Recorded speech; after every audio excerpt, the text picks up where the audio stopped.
پھر وہ تجھے تیرے باپ دادا سے زیادہ کامیابی بخشے گا اور تیری تعداد زیادہ بڑھائے گا۔ اسی طرح کتاب یسعیاہ میں ہے، اس دن رب ایک بار پھر اپنا ہاتھ بڑھائے گا تاکہ اپنی قوم کا وہ بچا کھچا حصہ دوبارہ حاصل کرے جو اسور، شمالی اور جنوبی مصر، ایتھوپیا، ایلام، بابل، حمات اور ساحلی علاقوں میں منتشر ہوگا۔ وہ قوموں کے لیے جھنڈا گاڑ کر اسرائیل کے جلا وطنوں کو اکٹھا کرے گا۔ ہاں، وہ یہودا کے بکھرے افراد کو دنیا کے چاروں کونوں سے لا کر جمع کرے گا۔ تب اسرائیل کا حسد ختم ہو جائے گا اور یہودا کے دشمن نیست و نابود ہو جائیں گے۔ نہ اسرائیل یہودا سے حسد کرے گا، نہ یہودا اسرائیل سے دشمنی رکھے گا۔ پھر دونوں مغرب میں فلسطی ملک پر جھپٹ پڑیں گے اور مل کر مشرق کے باشندوں کو لوٹ لیں گے۔ ادوم اور موآب ان کے قبضے میں آئیں گے اور عمون ان کے تابع ہو جائے گا۔ یہی مضمون آپ ان مقامات پہ بھی دیکھ سکتے ہیں۔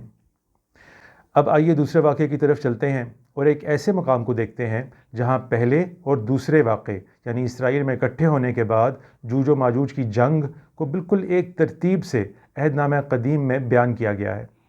یہ کتاب حزقیل ہے، اور ساتھ ساتھ انہیں بتا، رب قادر مطلق فرماتا ہے کہ میں اسرائیلیوں کو ان قوموں میں سے نکال لاؤں گا جہاں وہ جا بسے ہیں، میں انہیں جمع کر کے ان کے اپنے ملک میں واپس لاؤں گا۔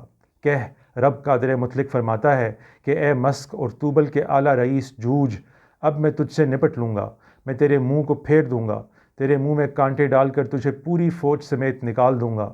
فارس، ایتھوپیا اور لیبیا کے مرد بھی فوج میں شامل ہوں گے۔ ہر ایک بڑی ڈھال اور خود سے مسلح ہوگا۔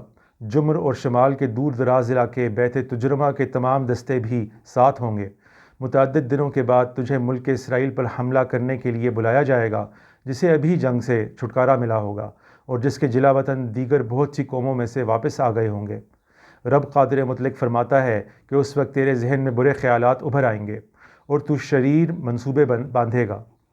تو کہے گا، یہ ملک کھلا ہے اور اس کے باشندے آرام اور سکون کے ساتھ رہ رہے ہیں، آؤ میں ان پر حملہ کروں، کیونکہ وہ اپنی حفاظت نہیں کر سکتے، نہ ان کی چار دیواری ہے، نہ دروازہ یا کنڈا۔ میں اسرائیلیوں کو لوٹ لوں گا، تیری قوم اسرائیل پر دھاوا بول دیں گے، وہ اس پر بادل کی طرح چھا جائیں گے۔ اے جوج، ان آخری دنوں میں خود تجھے اپنے ملک پر حملہ کرنے دوں گا تاکہ دیگر اقوام مجھے جان لیں، کیونکہ جو کچھ میں ان کے دیکھتے دیکھتے تیرے ساتھ کروں گا اس سے میرا مقدس کردار ان پر ظاہر ہو جائے گا۔ رب قادر مطلق فرماتا ہے کہ اے مسک اور توبل کے اعلیٰ رئیس جوج، اب میں تجھ سے نپٹ لوں گا، میں تیرا منہ پھیر دوں گا اور تجھے شمال کے دور دراز علاقے سے گھسیٹ کر اسرائیل کے پہاڑوں پر لاؤں گا۔ وہاں میں تیرے بائیں ہاتھ سے کمان ہٹاؤں گا اور تیرے دائیں ہاتھ سے تیر گرا دوں گا۔ اسرائیل کے پہاڑوں پر ہی تو اپنے تمام بین الاقوامی فوجیوں کے ساتھ ہلاک ہو جائے گا۔ میں تجھے ہر قسم کے شکاری پرندوں اور درندوں کو کھلا دوں گا۔ چنانچہ رب قادر مطلق فرماتا ہے کہ اب میں یعقوب کی اولاد کو بحال کر کے تمام اسرائیلی قوم پر ترس کھاؤں گا۔ اب میں بڑی غیرت سے اپنے مقدس نام کا دفاع کروں گا۔ جب اسرائیلی سکون سے اور خوف کھائے بغیر اپنے ملک میں رہیں گے تو وہ اپنی رسوائی اور میرے ساتھ بے وفائی کا اعتراف کریں گے۔ میں انہیں دیگر اقوام اور ان کے دشمنوں کے ممالک میں سے جمع کر کے انہیں واپس لاؤں گا اور یوں ان کے ذریعے اپنا مقدس کردار متعدد اقوام پر ظاہر کروں گا۔ تب وہ جان لیں گے کہ میں ہی رب ہوں، کیونکہ انہیں اقوام میں جلا وطن کرنے کے بعد میں انہیں ان کے اپنے ہی ملک میں دوبارہ جمع کروں گا، ایک بھی پیچھے نہیں چھوڑا جائے گا۔ مزید تفصیلات آپ ان مقامات پہ بھی دیکھ سکتے ہیں۔ پھر تیسرے واقعے کو اسی کتاب حزقیل میں خداوند بیان فرماتے ہیں، اور معبد یعنی ٹیمپل آف سولومن جو تباہ ہو چکا تھا کی اثر نو تعمیر کا نقشہ تفصیل سے پیش فرمانے کے بعد، جسے آپ خود پڑھ سکتے ہیں، ایک ایک دیوار اور احاطے کی پیمائش بیان کرنے کے بعد فرماتے ہیں، اے آدم زاد، اسرائیلیوں کو اس گھر کے بارے میں بتا دے تاکہ انہیں اپنے گناہوں پر شرم آئے۔ وہ دھیان سے نیک گھر کے نقشے کا مطالعہ کریں۔ اگر انہیں اپنی حرکتوں پر شرم آئے تو انہیں گھر کی تفصیلات بھی دکھا دے، یعنی اس کی ترتیب، اس کے آنے جانے کے راستے اور اس کا پورا انتظام، تمام قواعد اور احکام سمیت سب کچھ ان کے سامنے ہی لکھ دے تاکہ وہ اس کے پورے انتظام کے پابند رہیں اور اس کے تمام قواعد کی پیروی کریں۔ رب کے گھر کے لیے میری ہدایت سن، اس پہاڑ کی چوٹی گرد و نواح کے تمام علاقے سمیت مقدس ترین جگہ ہے، یہ گھر کے لیے میری ہدایت ہے۔ پھر اس کے بعد وہ مقامات آتے ہیں جن میں اسی معبد کے زمانے میں پھر مسیح نے آنا ہے اور تمام دنیا کی حکومت انہیں منتقل ہو جانی ہے۔ اس کے لیے بھی متعدد مقامات ہیں۔ چنانچہ یہ وہی دور ہوگا جس میں یہود کی عالمی حکومت قائم ہو جائے گی۔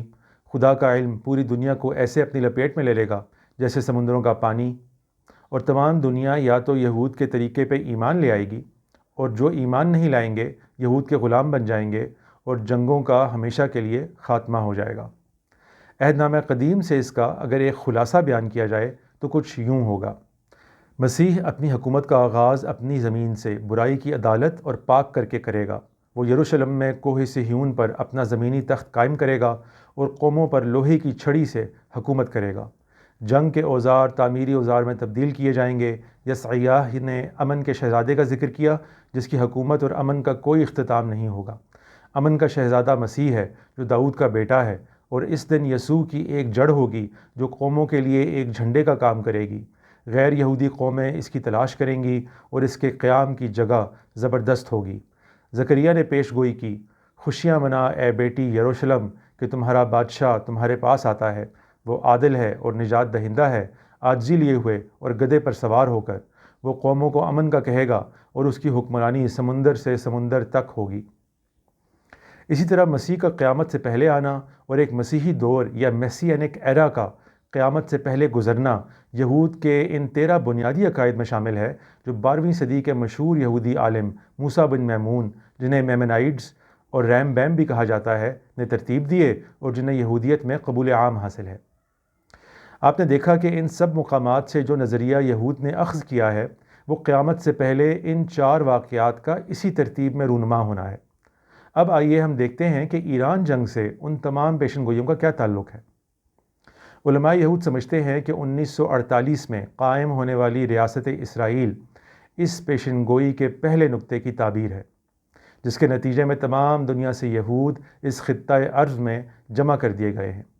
مزید برآں 7 اکتوبر 2023 کو ہونے والے حماس کے حملے کو قابل ذکر یہودی علماء اور سیاسی لیڈر اس واقعے سے تعبیر کر رہے ہیں جس کے نتیجے میں پورے اسرائیل نے یکسو ہو کر جنگ کے لیے تیار ہو جانا تھا اور مغرب میں فلسطین یعنی غزہ پہ قبضہ کر کے جوج و ماجوج کے ساتھ جنگ کی بنا ڈالنی تھی۔